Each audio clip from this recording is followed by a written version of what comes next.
경제 소식을 빠르고 친절하게 전달해 드립니다. 오늘 굿모닝 경제는 한양대학교 경제금융대학 이정환 교수와 함께하겠습니다. 어서 오세요. 어서 오십시오. 자, 이 국세 수입이 4년 만에 예상치를 밑돌 거다 이런 전망이 지금 지배적인데요. 그래서 이 유류세 인하 조치와 같은 그런 조치 등이 단계적으로 중단될 거다 이런 가능성이 좀 커지고 있어요. 예, 뭐 정확하신 말씀이고요. 지금 1월에 세금이 얼마나 거쳤는지 봤더니 한 54.2조라고 이야기하고 사실은 한 15.7조랑 작년에 비해서 감소했다라고 이야기하고 있거든요. 만약 이 추세가 지속되지, 아니, 그러니까 사실 이게 작년만큼 동일하게 3월부터 12월까지 걷는다고 해도 지금 흔히 말하는 우리가 세수가 모자랄 것이라고 예측하고 있고요.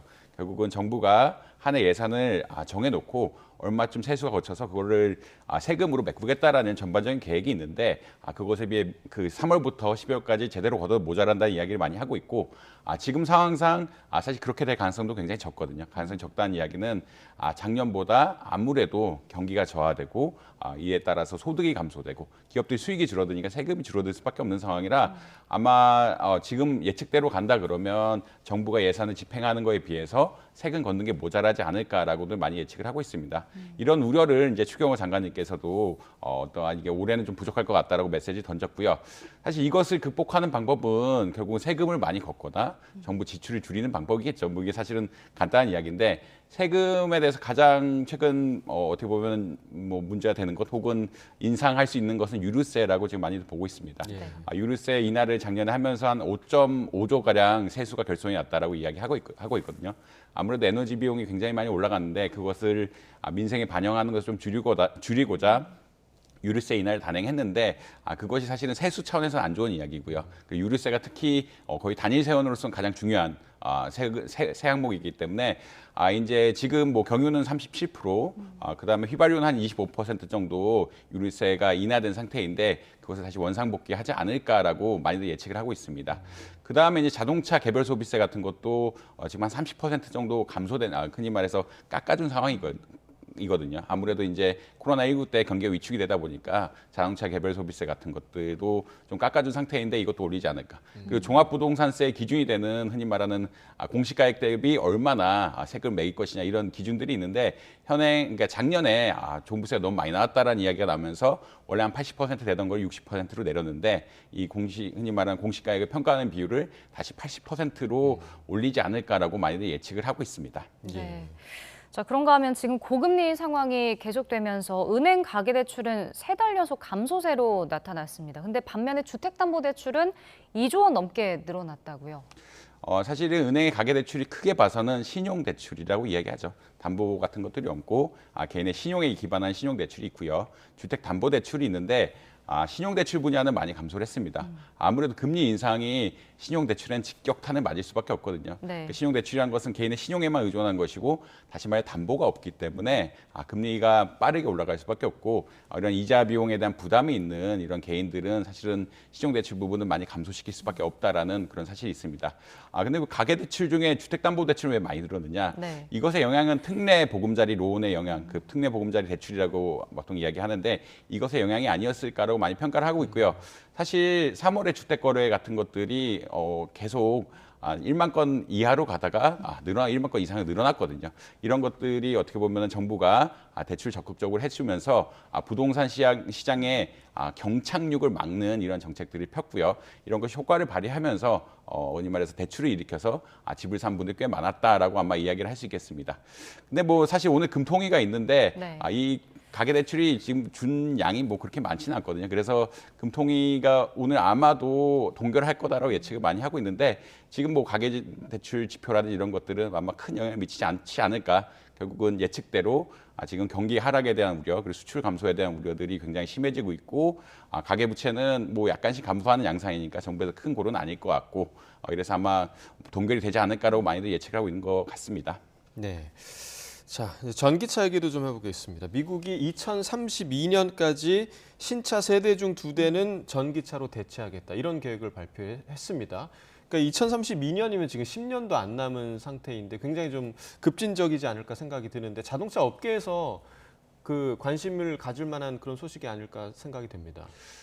사실 이제 바이든 정부 전에는 2030년까지 한 45%를 예상했거든요. 신차의 45%를 전기차로 바꾸겠다라는 걸로 했는데 바이든 정부가 들어오자 이제 그걸로는 탈탄소화를 달성하기 어렵다라는 그런 컨센서스가 생기고 이를 위해서 2030년까지 50%까지 끌어들이겠다라는 안이 사실 작년에 발표됐습니다. 예. 근데 이거는 추가적으로 신차의 3분의 2, 그러니까 원래 아니었던 2030년 50%를 넘어가지고 2032년에 66%를 어떻게 보자면 지금 전기차로 바꾸겠다는 이야기를 하고 있거든요. 사실 이거는 어떻게 보자면 크게 두 가지 이슈가 반영됐다라고 말씀드릴 수 있겠고요. 첫 번째는 뭐 탈탄소화에 대한 어떤 바이든 정부의 강력한 의지, 아무래도 발전소하고 뭐 운송수단, 그 전기차 부분이 탈탄소화를 하는데 가장 중요한 부분이니까 이 탈탄소화 정책을 피기 위해서는 에너지 전환, 그러니까 모든 뭐 발전소 에너지 전환 그리고 전기차, 차량의 에너지 전환에 빨리 이르겠다라는 그런 의지가 반영된 게 하나가 있을 거고요.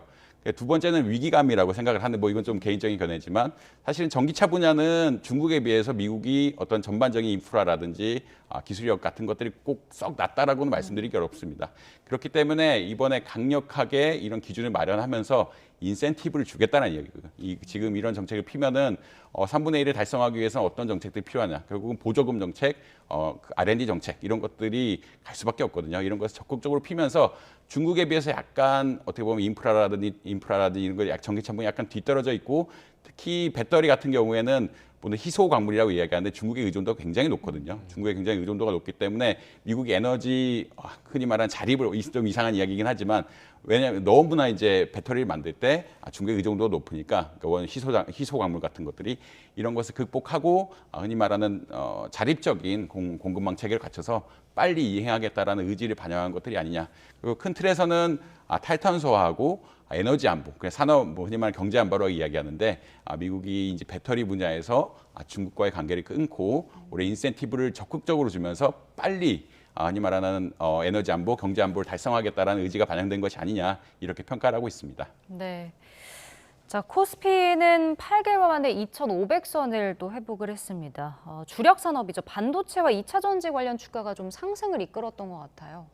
예, 맞습니다. 사실은 결국 이제 반도체의 가장 큰 뉴스는 삼성전자가 감산한다라는 이야기고 네. 재고를 처리하기 위해서 감산한다는 이야기인데 삼성전자가 감산하게 되면은 결국 반도체 가격에 전반적인 영향을 미칩니다. 아무래도 SK 하이닉스 주식 역시 올랐는데 가격이 이제 아무래도 올라갈 수 있는 개연성이 생기고 그러니까 감산한다는 얘기는 공급이 줄어드는 거고 공급이 줄어들게 되면은 아무래도 가격이 올라갈 수밖에 없고 그래서 삼성전자가 오르니까 하이닉스도 오히려 올라가는 이런 현상들이 발생을 했거든요. 그러니까 반도체 가격이 올라가게 되면 이렇게 혜택을 보는 기업들이 있고요. 그다음에 LG 에너지 솔루션 같은 기업들은 이제 배터리 기업들이라고 생각할 수 있는데 지금 아까 말씀드린 이런 전반적인 상황, 미국이 흔히 말해서 배터리 전환, 배터리에 대한 중국 의존도를 빨리 벗어나고 이것을 흔히 말하는 전기차 분야에 투자를 강화한다 그러면 아무래도 배터리 산업, 한국의 배터리 산업이 유망할 수밖에 없어서 여러 가지 뭐 요새 에코 여러 가지 이야기도 많이 나오는데 이런 전반적 LG 에너지 솔루션도 그런 긍정적인 영향을 받고 있다. 결국은 이제 경제 자체가 에너지 문제가 가장 중요한 이슈가 되고 미국이 에너지 전환을 하기 위한 어떤 여러 가지 토대를 마련하고 있고 그것의 핵심 중 하나가 중국과의 관계를 어떻게 보면은 벗어나는 것. 그러니까 그 흔히 말하는 배터리 같은 것을 만들 때 쓰는 희소 광물들에 대한 의존성을 벗어나고 뭐 다른 한국의 기술력 의존한 이런 식으로 가고 있기 때문에 뭐 배터리 같은 분야는 아직도 상당히 유망하다. 그리고 우리나라 역시 이런 배터리 분야를 키우기 위해서 적극적인 투자를 해야 되는 이런 시점이 아니냐 이렇게 평가를 드릴 수 있겠습니다. 네. 자, 마지막으로 뉴욕 증시 비롯한 해외 증시 상황도 좀 분석을 해주시죠. 예, 뭐 사실 뉴욕 증시는 어제 뭐 거의 안 움직였죠. 어제 그러니까 혼조세라고 이야기하는데 사실 인플레이션 데이터가 곧 나올 거기 때문에 이제 이것을 보고 아마 투자 결정이 이루어지지 않을까라고들 많이 평가를 하고 있고요. 결국은 뭐 조금 오르면 거의 이렇게 안 움직인 적이 거의 없었는데 네. 아마 기다리고 있다. 금요일날 휴일도 있었고 그다음에 전반적으로 인플레이션 데이터를 기다리고 있는 상황이다라고는 일단 말씀드릴 수 있겠습니다. 그렇지만 뭐 어제 흥미로웠던 뉴스는 이런 뭐 뉴욕 증시 말고 이제 월드뱅크 그 총재하고 그 IMF 총재의 어떤 대화들이 있는데 이분들 역시 결국은 공급망 문제를 계속 이야기하죠. 공급망 문제하고 지정학적 문제. 그러니까 사실은 경제적으로 보면은 시장이 넓으면 넓을수록 효율적입니다. 왜냐하면 잘 만드는 사람들이 같은 시장에 접근해서 물건을 싸게 팔면은 그것이 결국 소비자들한테 이득이 될 수밖에 없거든요. 그렇지만 최근 트렌드가 어떻게 보자 그러면 이런 것을 벗어나서 세계화를 벗어난 흔히 말하는 공급망 분화라고 이야기하는데 중국 중심의 공급망, 미국 중심의 공급망, 또 유럽 중심의 공급망으로 각자 분할을 하고 있는데 이렇게 되면 손실이 크다라고들 생각을 하고 있습니다. 아무래도 싸게 만들 수 있고 훨씬 효율적으로 만들 수 있는 것들을 따로 세 군데서 만들어야 된다라 그러면 아무래도 경제적으로 큰 손실이 있을 수밖에 없고 이렇기 때문에 뭐 우려가 된다. 그렇지만 이제 어제 뭐 세계은행 이야기하면서 경제 성장률 전망을 조금 올렸는데 미국이 생각보다 견고하게 경제 성장률 지지하고 있고 그다음에 그 중국 같은 경우 리오프닝 할 거니까 아마 경제 성장률을 원래는 1.7%였는데 2.0%를 상향하는 이런 것을 내놓았다. 그렇지만 전반적으로 경제 상황이 앞으로 이제 장기적으로 이렇게 글로벌 분화, 그러니까 공급망 분화가 이루어지게 된다라 그러면 그 성장률 감소가 이루어지지 않을까. 향후 그런 어떠한 우려에 대한 것들이 분명히 언급됐다라고 보시면 될 것 같습니다. 네, 자 굽는 경제 오늘 여기까지 듣겠습니다. 이정환 교수와 경제 이야기 나눠봤습니다. 고맙습니다. 고맙습니다.